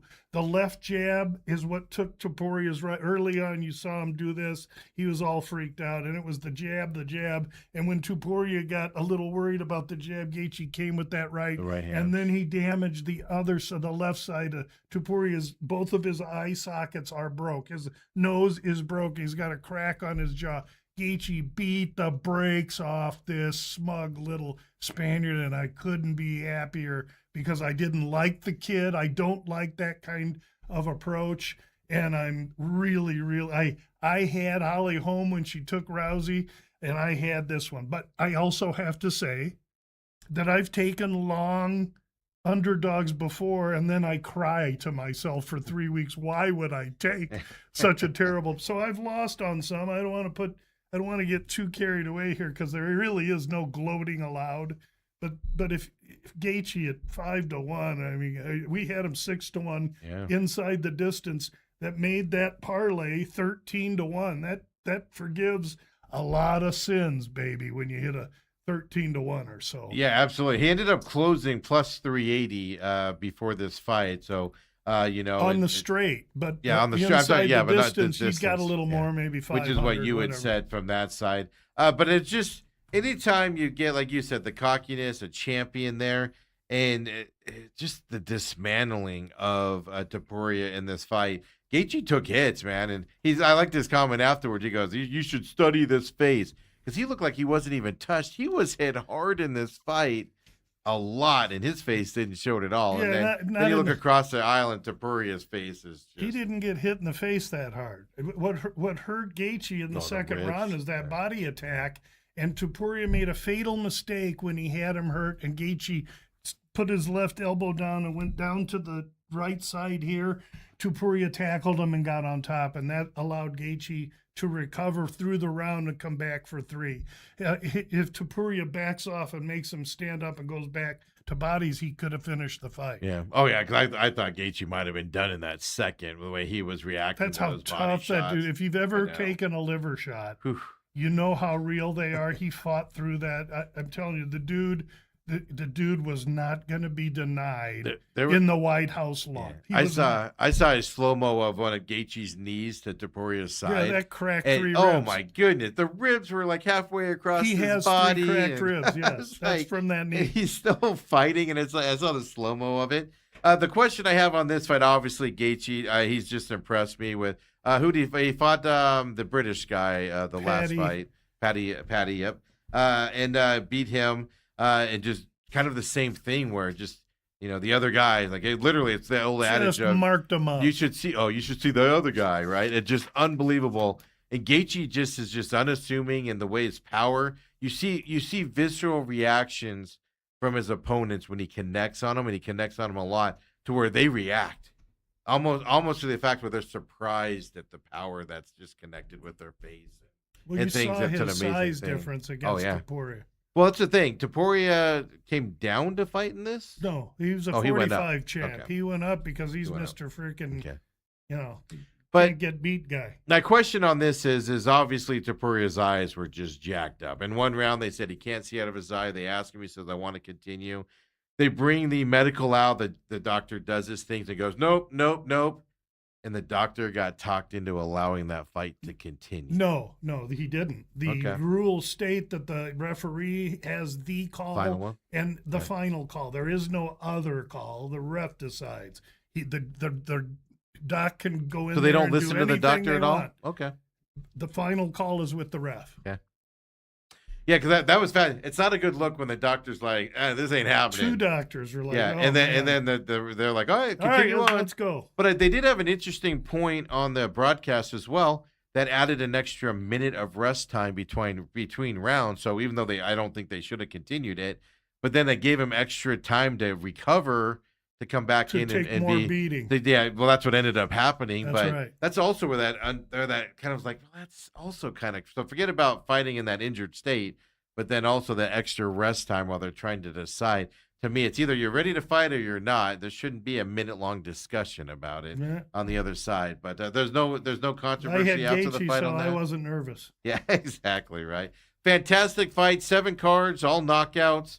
It's just unbelievably built card there in that, and we don't see cards built like that in the UFC too often. Like I said, it's probably the best one I've ever seen, and stuff like that. And 'cause usually you have a fight or two where you're like, all right, I'm going, like you said, make a sandwich, Well, whatever. 7 fights different than 12 fights. Well, that's the other side of it. Yeah, the lesser of a card. We got there. 12 this week. We had 7 last week. Yep. Which this week we come back to Las Vegas, the Meta Apex coming up Saturday. Go back to Saturday fights again, and it was weird having that on a Sunday night. I'll admit, I was like, wow, this is weird. But Saturday night here, 5 p.m. is the main card here in this Meta Apex fights preliminaries. A lot of guys. I've recognized a couple of these fighters in the preliminaries. I just don't remember if they're good or something I should choose into here. Aswell Jr. is a guy we've seen before, big favorite coming into this. But I'll leave it up to you here, Lou, on the prelims. Which one of these should we tune in and pay attention to, if any? Yeah, I mean, the first 2 are Collins and Tanzilovi. That's debuters, so I'll watch and learn. Shabazzian and Chokeli. Chokeli, the Russian vice grip's a huge favorite. Shabazzian is the brother to the other Shabazzian that we saw Brendan Allen, Okay. part of our parlay in Dagan, win with a few weeks ago. So I'll watch those fights. So he's a brother. So he's a brother. Obviously, not dare I say, not as good of a fighter. Well, it took his him brother? longer to get into the UFC. That's what I want. Okay. So, but he's here, and we'll see what he does against his vice grip wrestler from Russia. Carol Rosa, Luana Santos, 2 Brazilian girls coming up to Vegas. Luana Santos, gal that likes to submit opponents, and Carol Rosa, a girl that has been subbed before. But the experience advantage goes to Rosa. That's a sandwich fight. Then you mentioned Aswell, Texas kid coming in off a loss against Bolanos. Now, what I like about this fight is Aswell's 8 years the younger man. As well, he's been fighting at 145.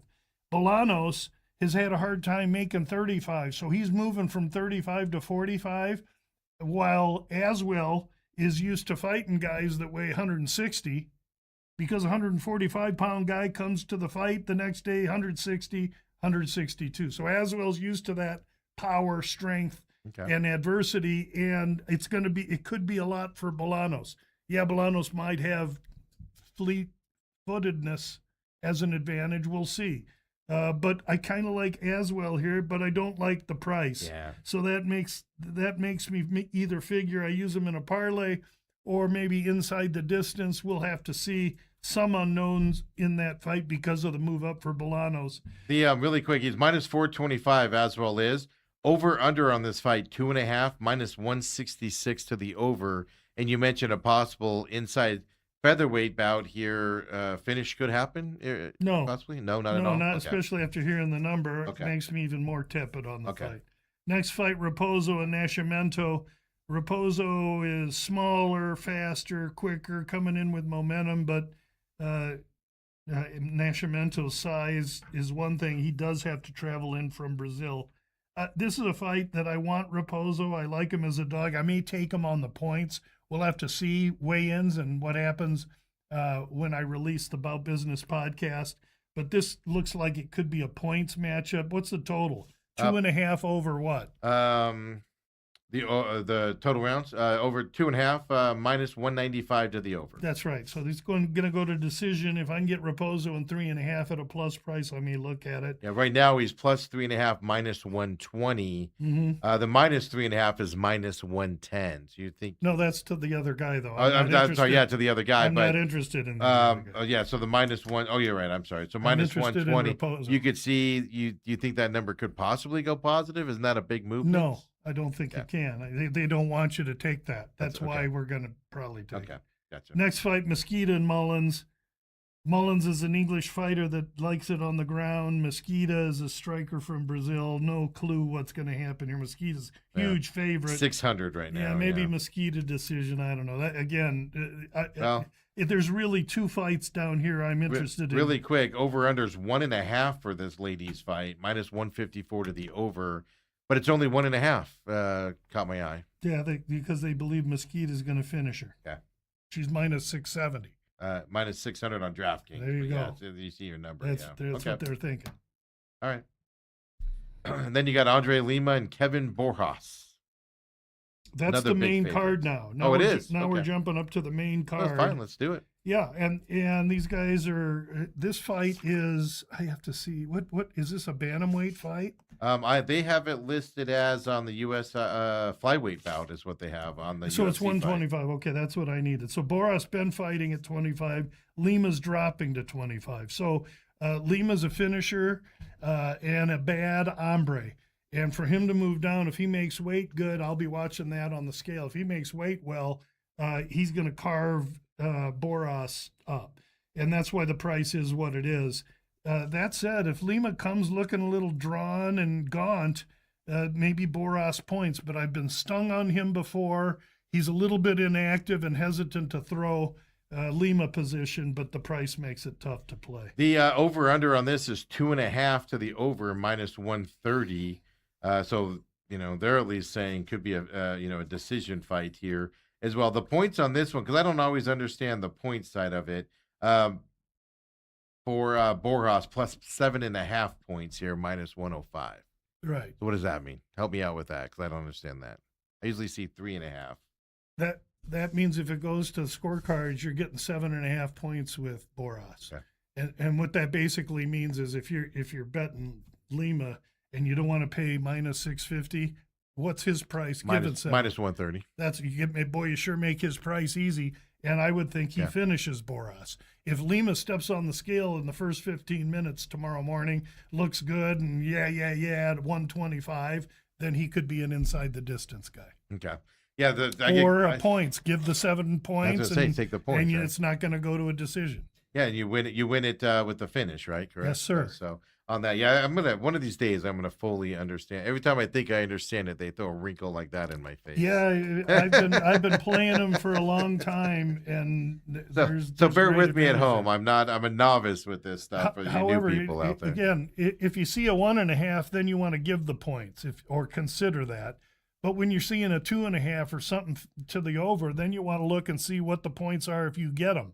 Because if they're telling you that it's a 2.5 over minus 300, if they're telling you they think it's going to decision, and you can find an underdog plus the 3.5 or 5.5 at a plus price, and you think they're going to show up, it's a good consideration. Yeah, absolutely. So next up, we got Oliveira, and then Andre. Is this touchy-feely that we got here? Yeah, this is Vinicius Oliveira and Andre Touchy-Feely, one of the great names in UFC. And Touchy-Feely been in the organization 12, 15 years. Very experienced, fighting out of Sacramento. It's now at Syndicate MMA. He can wrestle. He's got size. In his last fight against the MMA lab guy, Delgado, Delgado was taxed to have to win that fight. Feely fought maybe the best fight I've ever seen him fight. If he brings that fight to this fight, he's a lot to handle. And in Oliveira, we've got a guy that the coach, John, at MMA Lab has prepared 2 of his fighters to fight against Vinicius. One, Kyler Phillips, the second one, Mario Bautista, within the last year. So he knows Vinicius well. We've talked about this fight. And just suffice it to say, Vinicius is moving from 35 to 45. And at 135, it isn't that he's that skilled, but he's lightning fast. It isn't that he's very precise with his punches, but he's wild and crazy. And so he's got a lot to learn. And he's moving up against a heavy veteran, moving up weight. Feely's used to fighting guys at 162. Vinicius just a bully. This is a great, great spot for Andre Touchy Feely. What was the opening number on this? Right now on DraftKings, Oliveira's minus 310, Feely's plus 250. Has the line moved a ton on this one? Yeah, it opened Vinicius minus 350, Feely plus 285. So it's moving Feely's way. A little bit. Yeah, tiny bit. Yeah, tiny bit into that. Then you got a featherweight bout here between Armenian and a Kazakhstan fighter here, battling it out here with Magomedov. And we'll call him Melsik B. Melsik Bagdasaryan. Bagdasaryan is a pillow-handed fighter at 145 that's 34 years old, hardly fights, and after this fight will probably be out of the organization. He's fighting the kid Magomedov, is a Russian off the Contender Series, comes a huge favorite. He's a finisher, uses that vice grip wrestling, 8 years younger. Magomedov turned the page. Then you got Hyder Emil and Christian Rodriguez, a featherweight bout here in this one. Another featherweight bout. You know, all these Apex fights are under 170. There's only 2 of the 12 above 170. So we're getting small kids at the Apex, and it makes sense. Anyway, Emil and Rodriguez. Rodriguez is the younger guy by 8 years, 28 years old. And so he's got feet, he's got wrestling, he's well-rounded, he's very good. But he enters after losing his last 2, one to Feely, one to Costa, one against Basha a few fights ago. Emil also has lost his last 2, and one of them was to Delgado at the lab. But Emil, at 36 years old, has said that his last 2 fights were affected by some kind of health malady. And so he's coming out here focused. I've heard that if I had a nickel every time I heard that, I'd be Warren Buffett. But that said, I like Emil a little bit here. He rarely gets to be the bigger guy in a fight. He's going to be the bigger, stronger guy here. And Rodriguez, though he has a wrestling game, if Emil can keep this standing, I think he can touch Christian Rodriguez up. I like Emil here a little bit. Yeah, right now, Emil's plus 154 on the line. Over-unders 2.5 minus 175 to the over in terms of the total rounds. Just based off of what you had said there, mentioned that. Yeah, they see a competitive. Well. It sets up to be a competitive fight. You know, a very competitive fight. Again, what's Emil points?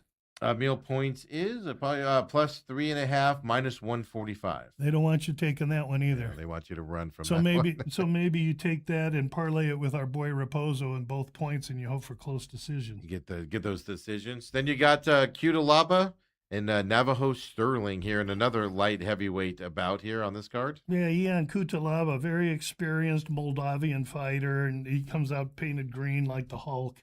When he was younger, now he's just a good fighter, and he's in it now to stay in the organization and keep earning. So he takes his career seriously. However, he's in against a guy going to be 3 inches taller, 4 years younger, and have 4-inch reach advantage over him. Sterling comes in from Australia, so he's going to have size. And I think Cutelaba here going to try and submit Sterling, and Sterling going to try and keep it standing, which is Cutelaba's got some power, but he'll be the shorter guy trying to enter the pocket. There's a reason Sterling is the favorite here. I do like Cutelaba a little bit on the price.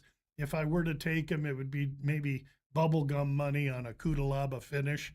But he should be the underdog, and I see why Sterling's favorite. Yeah, plus 245. Over under on this one's 1.5, minus 210 to the over here for this fight. Yeah, they think Sterling can finish Kudalaba sometime after the middle of the second round. And then, of course, you've got the main card here as well. You've got Kopp against Hiraguchi. There you go, Horiguchi. Very good. So Horiguchi and Kopp, this is a rematch from a fight from some years ago when Kopp came into the organization. He was very green and young, highly athletic, but not very skilled and doesn't know how to fight. Horiguchi read him the riot act and won a decision. Spin it now a few years later, and rather than Horiguchi being at his prime age-wise, now he's 35 when he was 26 in the first fight. Kopp, who was then 23, now 32, in his prime. Kopp's faster, stronger, got more power. Horiguchi is well-rounded. He's got a longer career. He has been in with the same kind of fighter, so he's not afraid. But the rematch, and Kopp, in my opinion, is the top 125er in the organization. He just shows up sometimes with dubious IQ, and he doesn't always come focused. Well, if he doesn't come focused for this rematch, there's no fight he's ever going to come focused for. And my handicap is if he comes focused, it's going to be a close fight for 2 rounds. And then in the third round, the athleticism, the movement, and Kopp's striking is just going to wear down Horiguchi, who's going to have a hard time finding and navigating his way in close to try and grab hold of him or fight him from the inside, which is what he's going to have to do. And so I like Kopp a good deal in this fight. I released him earlier in the week at minus 140. I think on your blog 50. you had him at, I have it right here. Yeah, what I have? Minus 155 is what you released him at. What's he now? Right now he's at minus 155 on DraftKings. So still playable for you out there at that number. Yeah, I like Kopp a good deal in this fight, especially at that price. Interesting enough, like in your blog, you had 4.5 rounds over minus 135. It's over 4.5 at minus 125 right now. But the under 4.5 is 105 is at minus 105. So they don't know. No, it's going on. They see it's typical 125 fight. Just bet the over and you're going to win money. Right off the bat. I mean, they go, those fights, even in the small cage, that's still like 2 flies in a mason jar. So. Yeah, a lot, like you said, I noticed that in your blog this week. That's why you should read the blog, folks, along with listening to the Sneak Teep and, of course, Bout Business podcast here. Like I said, has it always been? I don't think I've noticed it before. I know there's generally smaller fighters in an Apex fight with a smaller cage, but there's some bigger guys usually into this. Is the Apex normally just smaller guys? It's a good question, and I've addressed it recently in my articles. No, they used to try and keep it exciting by getting big guys there, but you get 2 polar bears in a phone booth, all they do is slow dance, and so they found it to be counterproductive. So they try, it looks like over the course of the last 6 weeks anyway, we've had 2 Apex cards, both of them have been loaded with smaller fighters. We'll see if the trend continues. Yeah, it's interesting. I read that in your thing, and I went, I remember big guy, because I remember a couple big fights where, like you said, they're just leaning against each other at one point, they weren't moving and stuff to that effect. So interesting how even the UFC is trying to finagle this for, we'll say, entertainment purposes. They're so profitable at that facility that they'd be stupid not to keep 10 fights a year there. So that's what they're going to do. And they allowed fans in there, a limited amount of fans in there now. More now than before. Yeah. So they did expand it, and so there are more. Well, that means they're getting ticket revenue now on top of the other stuff. They sell cocktails in there. And I mean, I think a ticket's probably $1,200. I don't know. I've been invited a couple times, but I'm too busy working and on the computer watching fights. I can't be somewhere with popcorn and a soda pop watching fights. Trying to make your notes while you're doing it. I wouldn't know what to do. No, I do a lot of live gambling too. Yeah. So you're trying to figure that out while you're there. I guess you could hear the corners talking and be like, okay, I heard that one. I'm going to do this. No, that's the one advantage of the Apex I fights do. is even the fighters will tell you it feels more like practice. Yeah. You can feel Oh, it. you You even can when hear you're their watching feet it. shuffling around on the canvas and everything. Yeah, And just watching it, you can hear all that. Oh, yeah. A guy can just casually be like, block that shot. The other guy's hearing it too as he's connecting on a shot. You're hearing that one corner say, knock out, stop that left-hand hook there. And so they're both hearing it. sometimes the fighter will bark back at the corner like Davalishvili has done. And so, Steve, what that tells me is Steve's watching and paying attention. That's great. We've made a UFC fan out of Steve in 2 years. I enjoy it. Now, the White House card, I had to go back and rewatch it with the I had to watch it with the sound off because I was doing my Rattlers duties and stuff. And everything. So I had to go back later on. I saw the main event live. The music was great. And stuff like that. So I had to go back and watch it live. But generally, I sit there, Lou. I plan, you can ask Autumn. I sit there and go, hey, UFC starts at this time. I got to sit there and have a pad and paper in front of me and I make my notes. Who doesn't like to watch competitive good so fights? Well, that's the thing. As long as I'm still at that early stage where there's some fights where I'm just like, all right, I'm gonna go mow the lawn. Right, go make a Sammy. Go get yourself a nice cold This beverage. one's a dud. I'm gonna get out, and then I come back and somebody's laying on the ground unconscious, and I'm like, what just happened? So that is the other side I've learned is don't give up on them early. That's true. When they go. But hey, I know it's a letdown this week with the Meta Apex in terms of what we saw last week. But there's a lot of, as you were going through it actually and talking, I was like, oh, I know more of these fighters. This is the first Apex card where I actually know a lot of the fighters on here compared to before. And Steve, profit's profit. I never know when I'm going to have a big night or not. I didn't know what would happen last week. You know what I'm saying? Especially if you knew, you'd be a rich man. And so you got to approach each one respectfully. Yeah. But I will say my selections are going down this week. I'm going to have probably only 3. Yeah, three on that. And we'll side see. and Try stuff, and 2 and 1, make a little money, knock that deficit down, keep going. Sometimes in business, it's the 17th of the month, and I just paid the electric bill, I paid my rent, I paid the trash men, and so I'm showing a deficit that day. Looks bad, but at the end of the month, we had income come in throughout and by the end of the month, you're looking okay. If you're running a business, you can't get upset over a lost week or 2. You got to know that you just keep grinding it out. Over the course of time, you'll be okay. But you have to minimize loss as much as you have to maximize your profit, just like any business does. Yeah, and then just to look ahead here, next week, so this week's Meta Apex next week is over in Azerbaijan. Oh, yes, that's right. Yeah, that's the 9 a.m. main card here. Coming up next week, 9 a.m. main card here. Baby, so they're going to have us on our toes, Stevie boy. It's not as early as that one that started at 1 in the morning. Who's that main fight? That is Fizev and Torres. Fiziev that's and right. who? Torres. Manuel Torres. Oh, baby, that's going to be that a striking fight match. That should be awesome. And then there's an off week for July 4th, and then if it's still going to happen, Connor. Yeah, Connor and Holloway too coming up. We'll see after that. So I know we're still all waiting. Interesting enough, the fight after that one, July 18th. I know we're going out here. Oklahoma City to be determined as the main event card on that card on the UFC's fight right now as well. So that's the Cannonier. Leroy Duncan fight. And I'm assuming he's the main event, right? But they have it listed as TBD. God, they give Jared Cannonier just but they have the final one as TBD still, but that is that fight. I'm like, why wouldn't that be the main event? It might be. They just haven't put it into that stat unless they have something working behind the scenes. Who knows? Dana White and his little shenanigans. That's 4 weeks out right now. I'm worried about Cop and Horiguchi, bro. Well, Lou, have a great weekend. Thanks, we'll Steve-o. see you next week, of course, for everybody else. We're off for the next 3 days. We'll be back on Monday. Come and join us then, of course, after your weekend. Everybody have a great weekend. Enjoy your Father's Day, everybody, for those of you that are fathers. And I think, Sunday. I don't have to cook. The kids come over and cook?